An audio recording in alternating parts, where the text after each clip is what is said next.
So we're still in the seventh chapter of Sotah, and we're going through this list of recitations that have to be recited in Hebrew. And we learnt actually that the blessings and the curses on Har Gerizim and Har Eval, on Mount Gerizim and Mount Eval, are recited in Hebrew because, well, we learned that God speaks Hebrew, and so the Levim speak Hebrew. But the Mishnah then goes on to talk about Birkat Kohanim, the priestly blessing. Birkat Kohanim Ketzad. And you might ask, well, how do we know that Birkat Kohanim is recited in Hebrew at all? And the Talmud does bring a verse to support it. It's a famous verse. Daber, it's from Bamidbar, from Nassau. Daber el Aharon ve'el banav lemor, speak to Aaron and his sons. Ko tavarechu et bnei Yisrael amor lahem. Thus you shall bless the people of Israel, say to them. And it's very specific. It says, Ko tumar, thus you shall say. So the Talmud says, okay, fine. We've been told specifically that this bracha has to be said this way, so it has to be said in Hebrew.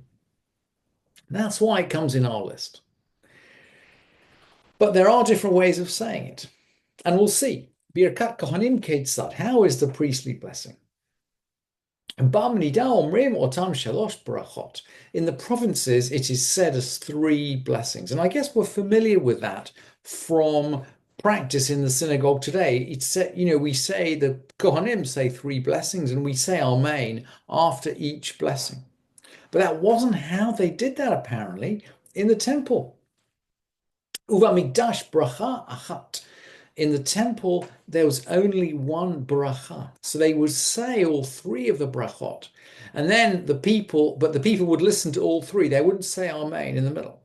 And then right at the end, they would say Baruch Shem Kavod Malchuto Leolam Va'ed. Right at the end, they'd answer and they'd say, blessed is the name of God. That's how they did it in the temple.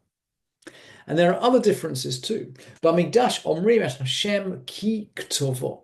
In the temple, they'd say the name as it is written. In other words, they read God's name, the Yud Hey Vav Hey. Uva Medina Bekinuyo. And in the provinces, I've said here euphemism. I mean, we say Adonai instead of God's name. It's a caricative, it's a euphemism. We only use the real name in the temple. In the provinces, the priests raise their hands to their shoulders. And we see that actually in synagogue today. They throw their hands out like that. Uvamikdash hayu al gabei rashehem. In the temple, they lift their hands right above their heads. And actually, Rabbi Yudah is going to bring a verse from this. It's from Parashat Shemini in Vayikra. It's the inauguration of Aaron the Kohen. And when his inauguration is finished, he lifts up his hands and he blesses the people. The verse says, Vayisa Aaron et Yadav. Vayisa Aaron et Yadav. He lifted up his hands. Aaron lifted up his hands. El ha'am va yivarachem. He lifted up his hands to the people and he blessed them. So there's the association of lifting and blessing. And that's how Rabbi Yudah knows that in the temple, or that's how we know. It's the verse that Rabbi Yudah brings, but that's how we know that in the temple, the priests used to lift their hands up above their heads. And apparently, but this is really interesting, apparently the Kohen Gadol did not. Chutz mi Kohen Gadol, she'eino magbiah et yadav l'mal min hatzitz. The high priest wouldn't lift his hands higher than the tzitz. It's really interesting because makes you think, well, hang on, what did Aaron do first time round? Maybe anyway. And there is a verse. Let's look at the description of the tzitz in I think this one is going to be in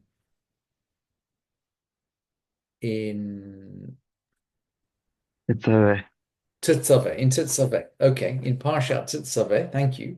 Ve'asita tzitz zahavta. Or you're going to make a tzitz. This is something that the Kohen Gadol is going to wear on his forehead. Ufitakta alav pituchei chotam, and you're going to engrave on it like the engravings of a stamp.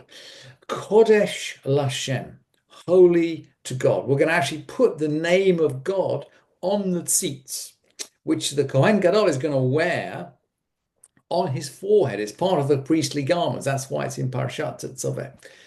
And so the Mishnah seems to be saying, look, the Kohen Gadol has got the name of God written here on his forehead. So he's not going to lift his hands above the name of God. That seems to be what the Mishnah is saying. Rabbi Yehuda disagrees, by the way. Rabbi Yehuda Omer, Af Kohen Gadol Magbiet Yadav Lemala Min Hatzitz.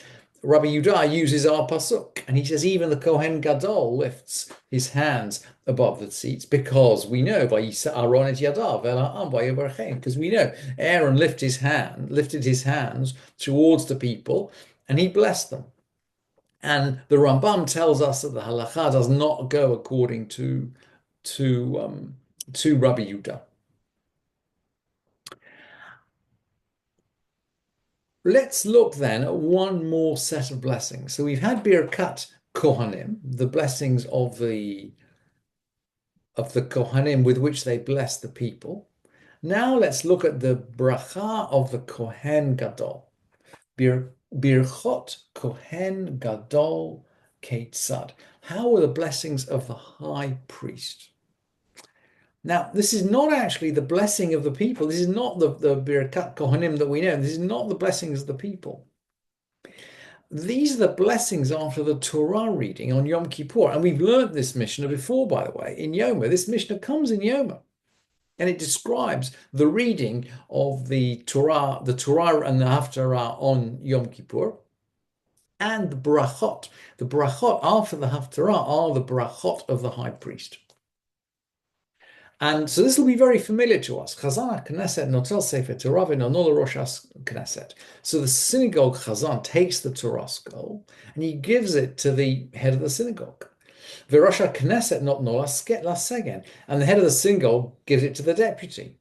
V'hasegen notnol Kohen Gadol, and the deputy gives it to the high priest. V'Kohen Gadol omed, and the high priest stands up. When we read from the Torah, we always stand up. Not like the Megillah. V'korei acharei mot ve'ach be'asor. And then he reads after the death and on the 10th. After the death, that's the parsha of acharei mot, which is the order of Yom Kippur, and ach be'asor is from the parsha of Emor. It just comes just a few columns on in the Sefer Torah. So it's really easy to scroll on from Acharei Mot to Emor. Then, Vegolelet HaTorah umanicho b'tcheiko ve'omer yoter mima shekariti lifnechem katuv. And then he rolls up the Torah scroll and he puts it in his bosom and he says, more than what I've read out for you is written here. Because he's now going to read from Bamidbar. Now, we don't roll the scroll all the way from Emor to it's actually in Pinchas he's going to read from. We're not going to roll from Emor to Pinchas while the community's waiting, because it's insulting to the community to make them hang around while the scroll is being read. So he's going to read this by heart. So what does he say? But he doesn't want to, if you like, disrespect the Sefer Torah. So he says, okay, it is written there, but he's going to read by heart. And in the text that begins Be'asor, that is on the 10th month, the word for the Sefer Bimidbar in the Mishnah is Chumash HaPekudim, the fifth book, the book of the Chumash. That's all the counts, the counting, book of numbers really. Korei al peh, he reads off by heart. And now here we come to the brachot. Umvarech aleha shemona brachot, and he blesses on it 8 blessings. So what are the 8 blessings? And well, these are really familiar from the Haftarah blessings that we say today. So we can see, by the way, the roots of our current synagogue practice. I mean, standing up to read the Torah readings for Yom Kippur, and the brachot afterwards, although we don't have quite as many as 8. So what are the blessings? Torah, for the Torah. Ve'al ha'avodah, we know this one, for the service. Ve'al ha'hodaya, for the thanksgiving. Ve'al mechilat ha'avon, for the forgiveness of sins. Ve'al ha'mikdash, for the temple. Ve'al Yisrael, for the people of Israel. Ve'al ha'kohanim, for the priests. Ve'al sha'ar ha'tefillah, and for the rest of the tefillah.